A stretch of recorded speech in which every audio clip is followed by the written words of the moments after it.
Great. Well, thank you. Thank you, Andra. So this is Chike Farrell. I'm the VP of Marketing at SkyKick, and along with my co-presenters today, we're all very excited to be here today and to talk about acquiring and retaining customers at scale. I have been with SkyKick, which is a cloud ISV focused 100% on the Microsoft partner ecosystem and helping partners to move, protect, and manage their customers in the cloud. I've been here, as I mentioned, for just about 4 years, and I have a marketing background, time at Microsoft, time running an ad agency as well. So these are topics that are near and dear to my heart. And I want to introduce or let John Jenkins introduce himself really quickly.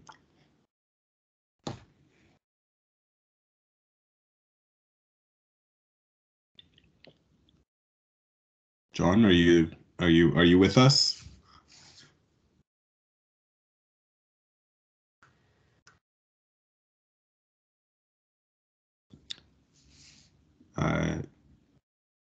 If you can hear us, John, I think we couldn't hear you, just so you know. So you just want to check if you're muted still.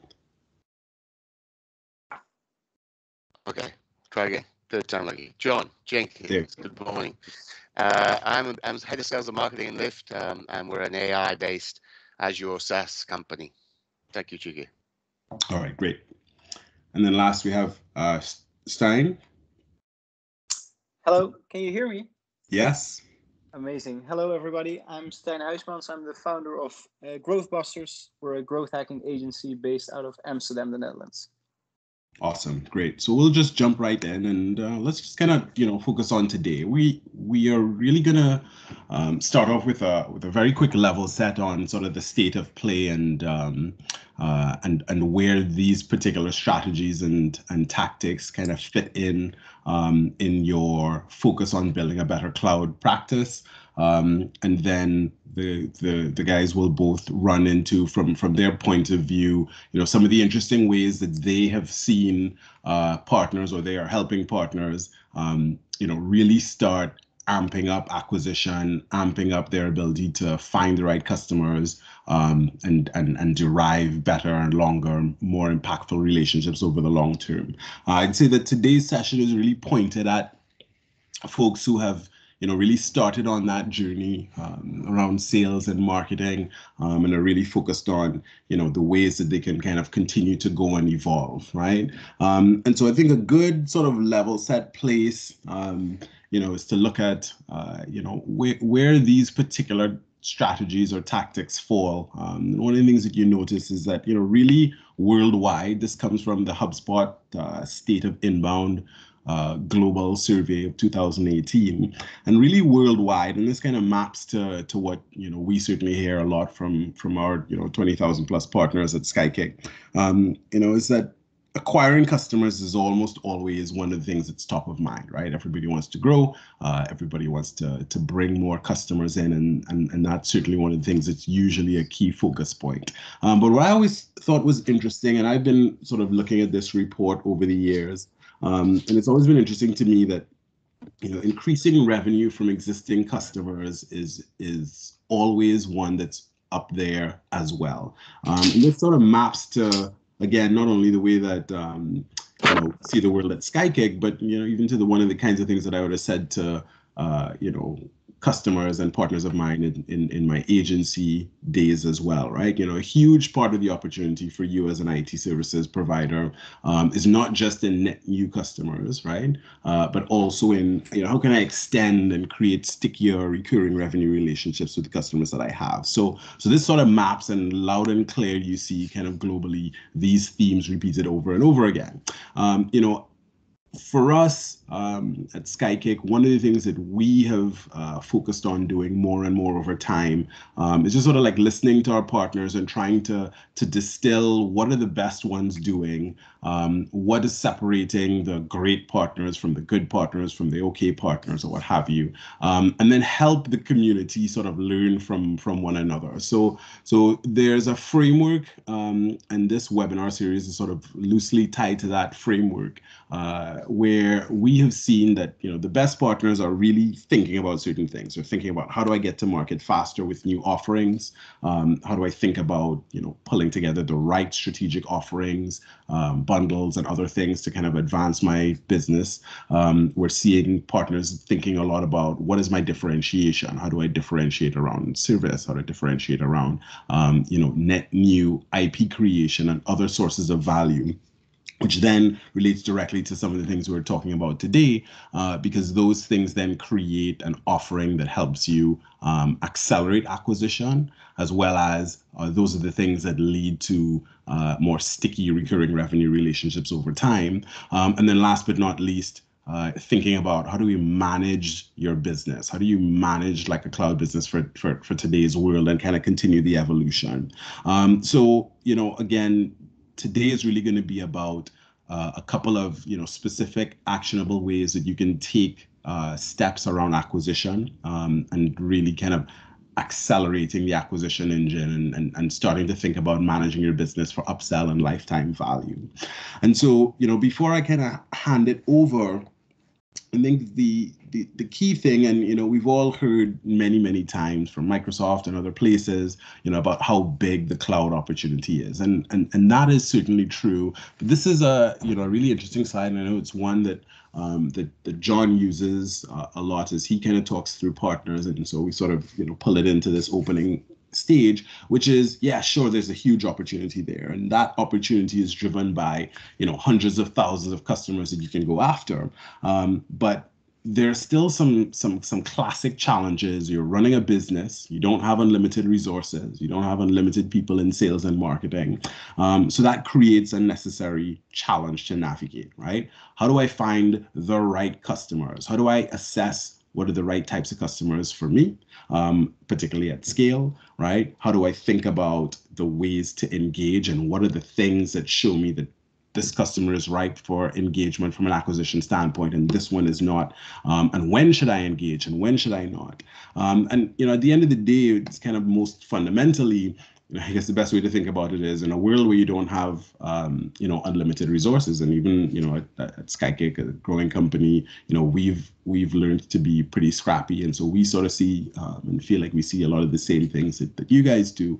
And at the end of the day, it's really about the highest and best use of time and limited resources. So ultimately, the best acquisition is efficient acquisition. So you need to be able to do some of those things in order to make your acquisition more efficient. So as we think about how do you architect a system, and we'll dive into this a little bit further, I think the key thing is crafting a system that is optimized for the world that we live in today. And people move seamlessly across channels. They're not just in digital, but they're not just in more traditional channels. And so your system needs to think about, hey, there's lots of customers who are opportunities out there for me, but I need to go from the vast world of potential opportunities to the specific targets that I'm most interested in.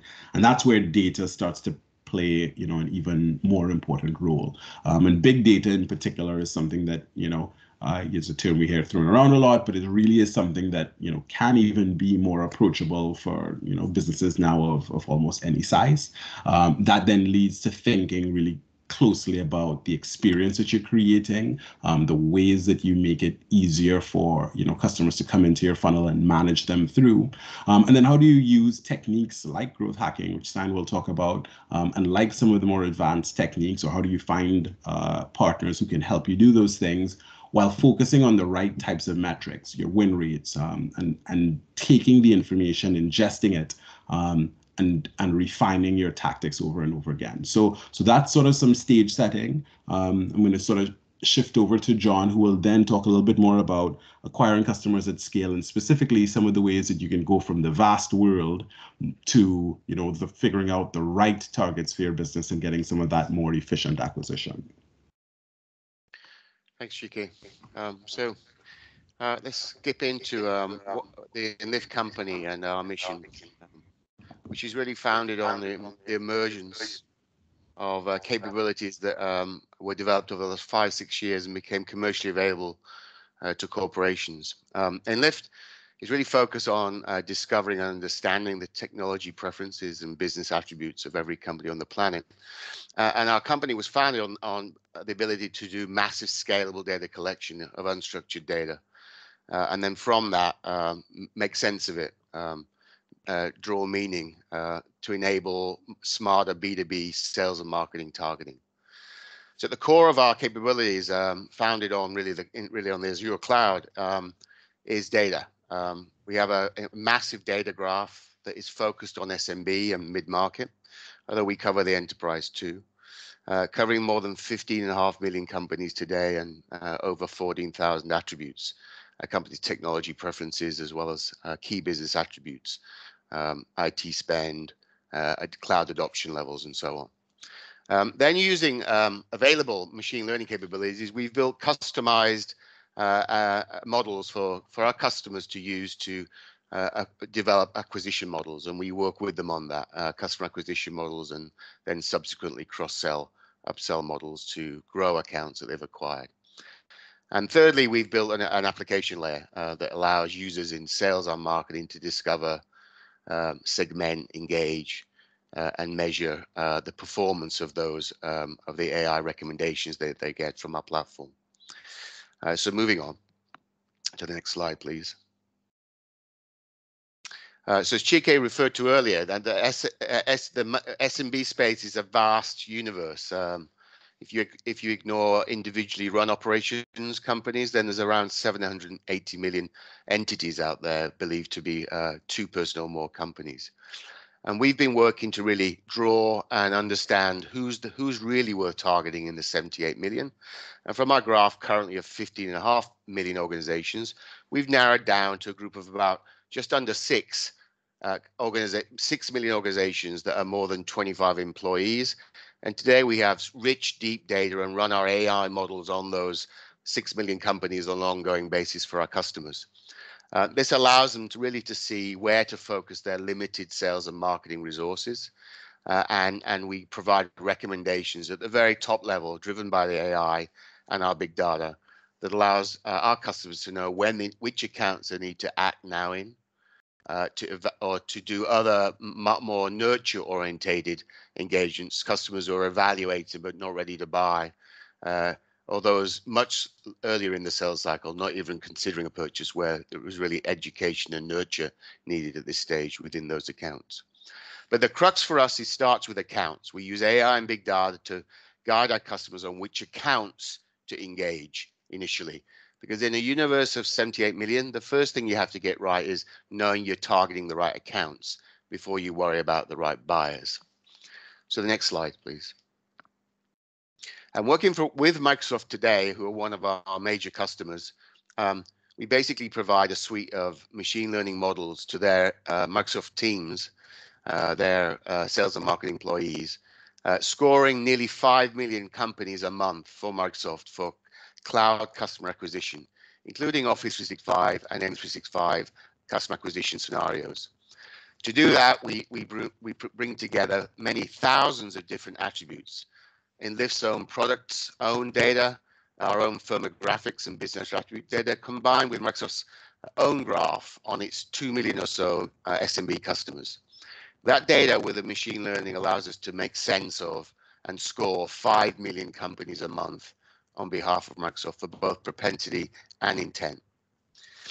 We found over the long term, 6 quarters or so now, that those now accounts convert 4 times more frequently than they educate. So there's a very clear set of evidence built up over 6 different quarters, 6 consecutive quarters, that show that these act now accounts buy more, and they buy more frequently, giving Microsoft and its use case and its partners far more efficiency in your targeting options. And the next slide, please. So what Microsoft has done today is it's made available an element of what we do for them to you as partners for free. So I recommend, if you aren't already aware of this, that you log into the MPN Insights environment and download your workbook, your Cloud Ascent workbook is the program's name, Microsoft's name, Cloud Ascent. So here at this link, you'll be able to find your company data set. And that is Microsoft's own data it has on your customers. Plus you get an element of what Enlift does for them.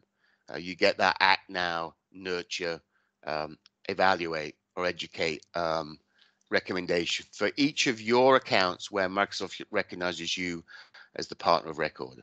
So one thing I encourage you to do is, if you're not already using it, download this, start using that data to enhance your sales and marketing targeting. It's there available for free. So moving on to the next slide.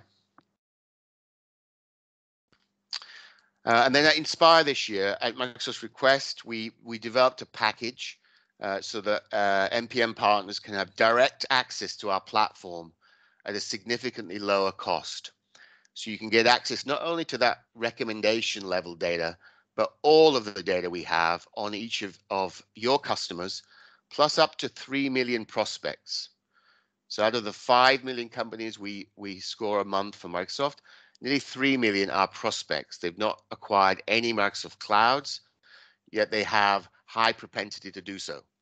And you're able to subscribe to an element of that 3 million for your own marketing, sales and marketing purposes. It's a significantly reduced cost, $88 a user a month. And that will get you up to 500 prospect accounts to target with your unique sales and marketing value propositions.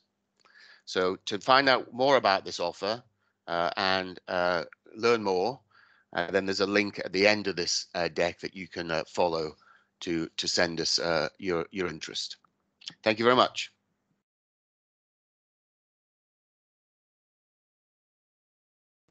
Great, thank you. So I'll hand it over to Stein, who's going to talk now about growth hacking, something we've all heard tons about, but may not, understand how we can get going there. So please take it away. Yes, thank you very much. And thank you, John, for demonstrating the great potential of big data and, to me, very clear examples of where and how AI and machine learning can help marketing teams with finding the right place and time to reach out to potential customers. I think it's a great example of how one can make sense of big data in this day and age. And what I would like to discuss now is growth hacking and help the listeners, help you understand how this new approach to marketing can help your teams achieve better results faster. So we can go from what the heck do we do with all this data to what to actually hack. Next slide, please. So as you can see, I put a definition of growth hacking on the left-hand side of the slide. And as you can read this for yourselves, what stands out is that growth hacking is not just an approach to marketing, but it's a way of thinking and doing that applies to more parts of your business. So that could be customer service, new product development, sales, etc., in which data plays a major role. From a marketing perspective, when we compare growth hacking to traditional marketing, we see that growth hacking is about making data-driven moves through low-cost channels in order to achieve quick and measurable jumps in metrics. So it's very data-oriented, whereas traditional marketing is heavily focused on creating open-ended awareness through conventional media. And I always use the example of a radio campaign as traditional media, and a Facebook ad, for example. If you spend 10K on a radio campaign, then you will reach the audience of that specific radio station. Whereas for 10K on Facebook, you can run 100 different campaigns and learn from all of these different campaigns and improve your metrics in the process. So the objective of growth hacking is efficient growth at minimum cost. So really the startup style of growth. And in this day and age of technology, big data, AI, and machine learning, there's an opportunity for all businesses to take advantage. At least that's my humble opinion. And as we're looking at the visual on the right-hand side of the slide, I would like you to think about what you're doing right now to achieve business growth. And with that in mind, let's take a look at the growth hacking circle you can see on the right of the screen. This circle is developed by Growth Tribe, which is a major agency involved in growth hacking as well. And let's take something as easy as a newsletter as an example. So if you want to grow and your channel is your newsletter, which metrics are actually important? And what ideas do you have to improve those metrics? rank those ideas. That's the second step. So what would you like to try first? You outline several experiments. You start working on those experiments, and then you study the data you get from those experiments and go back to the drawing board. And I think this is a really clear visual of what the process of growth hacking in marketing looks like. So it's continuously improving at a rapid pace, basically. Moving on to the next slide. So breaking down the growth hacking funnel. So I think we've all heard of these different stages, right? So acquisition, activation, retention, revenue, and referral. And for this specific session, I would like to focus on the acquisition phase. By the way, we call these the R metrics, which is why they're called the pirate metrics, which visualize different stages of interaction with potential customers. So for now, I would like to focus on acquisition and then acquire customers through these low-cost channels. Next slide, please. So when we talk about the internet, we have to talk about Facebook, Google, and LinkedIn. So Facebook, I always call the audience platform, right? With over 2 billion users globally. Facebook knows what sort of things we like. Facebook knows who my friends are. Facebook knows which events I attend, etc. Whereas Google is really the needs platform. If I have a need for information, then I will type in my specific need into Google and it will redirect me. It will guide me through the internet. But also if I have a need for new shoes, I can find it via Google. And in my opinion, the most underestimated platforms is LinkedIn. And I always call LinkedIn the face of the internet, because in the B2B world, we can almost always find the professionals we're looking for on LinkedIn, the face of the internet, with over 650 million professionals. And also there's an interesting way how to leverage LinkedIn. For example, Facebook has a very interesting machine learning capability to create lookalike audiences. So let's say that you as a professional are linked to 100 HR directors. You can actually upload the data of these HR directors into Facebook, and Facebook will create lookalike audiences. So you're almost certain that you will reach way more HR directors if you advertise via Facebook. Moving on to the next slide. I think I wanted to give you one very specific case. So on the left-hand side, you have a LinkedIn Sales Navigator print screen, basically. So for those of you who don't know what LinkedIn Sales Navigator is, it's a premium function of LinkedIn. It will cost you, I think, $65 or 65 euros, I'm not sure, a month. And basically, Sales Navigator allows you to index, to use LinkedIn as an Excel sheet, right? It gives you all different types of filtering options to narrow that gigantic group of 650 million professionals down to a way smaller portion. And thinking about what John said about knowing which account to reach out to via LinkedIn, you will find out who is probably the right person to talk to as well. So in this example, I used 3 filters. Filter 1 being locatie, as we say in Dutch, which is geo. And I picked the United States, as you can see.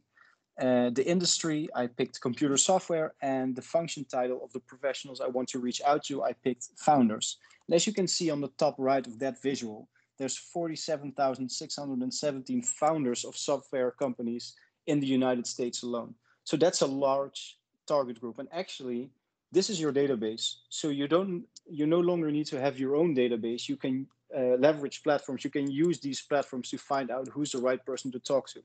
And then if we think back about our growth circle, we now need to find out what would be the best way to acquire customers. So what are people most likely to respond to? Is that an email?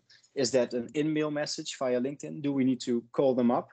Do we need to create ads and reach out to them via Facebook? What is the most efficient way to get from 47,000 to 5 customers that actually want to work with you, for example?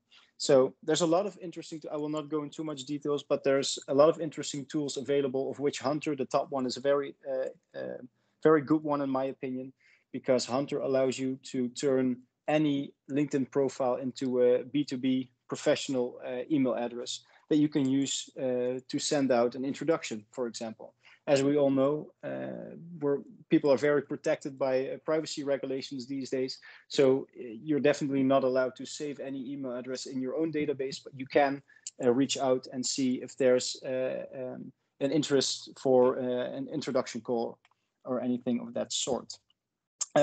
And also, and the last, my last point being, and which is an interesting hack that we found out for one of our customers, is whenever we visit a LinkedIn profile of a professional first and send an email after, the response rate increases by 14%, which is a quick win by simply combining LinkedIn and cold acquisition email.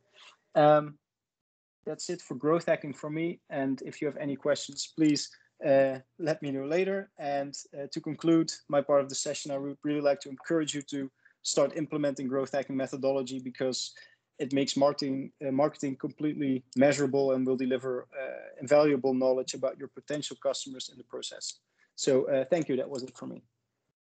Awesome. Thank you. And I love what you shared, Stein, in terms of some really actionable things that that people can do just to kind of get going and to get more targeted. So all very, very aligned with the themes.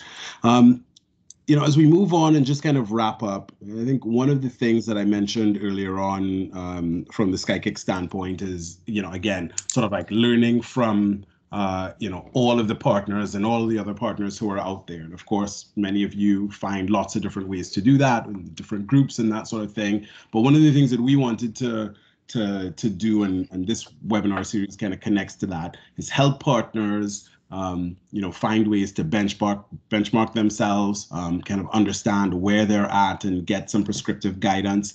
So part of our focus on cloud success, going sort of just beyond our products, has been to bring more and have more dialogue about what are these best practices, and create more and more ways for partners to assess themselves, learn those best practices, and find a path forward. One of the things that we've talked a lot about today has been acquisition, but that goes hand in hand with finding more ways, as I said a couple of times, to create stickier, more recurring revenue relationships with your customers. We've seen that in terms of the trend of bundling and kind of creating more MSP bundles, Office 365 plus other products, migration or backup or other things together as kind of one way. And one of the things that then comes along with that is how do you start managing your business from a metrics and a reporting standpoint for a world where you are laser focused on that, because you start paying attention to different things. You start really looking closely at the connection of the lifetime value of your customers against the cost of acquiring those customers, and using some of the tactics that John and Stein have kind of talked about. So at its most basic, I'm sure many of you may have heard some of these, but the key things there are thinking about revenue per account, and how does that connect to your churn rate?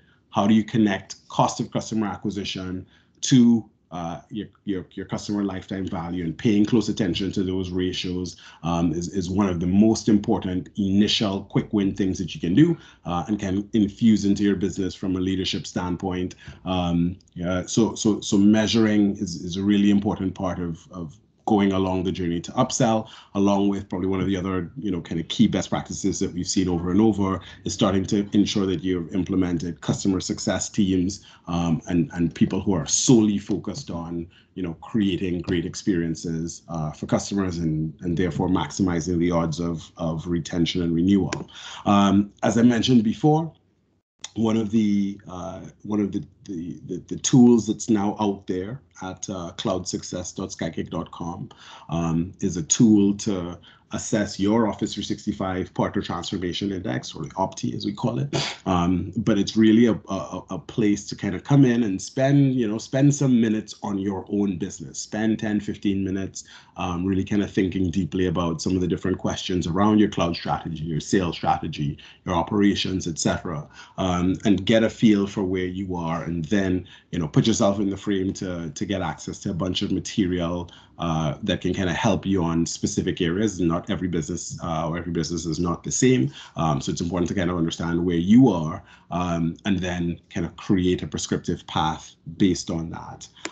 So as we wrap, as I mentioned, today was really about talking through acquisition and retention, and trying to share some actionable tips that you could kind of take, some things you can kind of dive into. We've touched on growth hacking. We've touched on the ways that big data cannot be so big and scary, but can be more approachable and infused into your acquisition strategies, and the ways that you need to ultimately have an architecture, a roadmap in mind for how you're going to systematically acquire customers, but make sure that that's connected to starting to implement systems that help you manage retention and renewal, and building recurring relationships over time. So this has been episode 3 of a 4-part series. Episodes 1 and 2 are available on demand, as this one will be, and then next up is a little bit more depth on managing like a cloud business. So I want to say thank you to Stein and to John, and to all of you for taking the time to join and invest in your business. And so I hope you all have a great day, and that you found this useful. Thank you. Thank you very much for the presentation. It was great. I think that's an awesome topic. I see no questions in the chat box. So with that, I will conclude the recording and make it available on demand on MPC.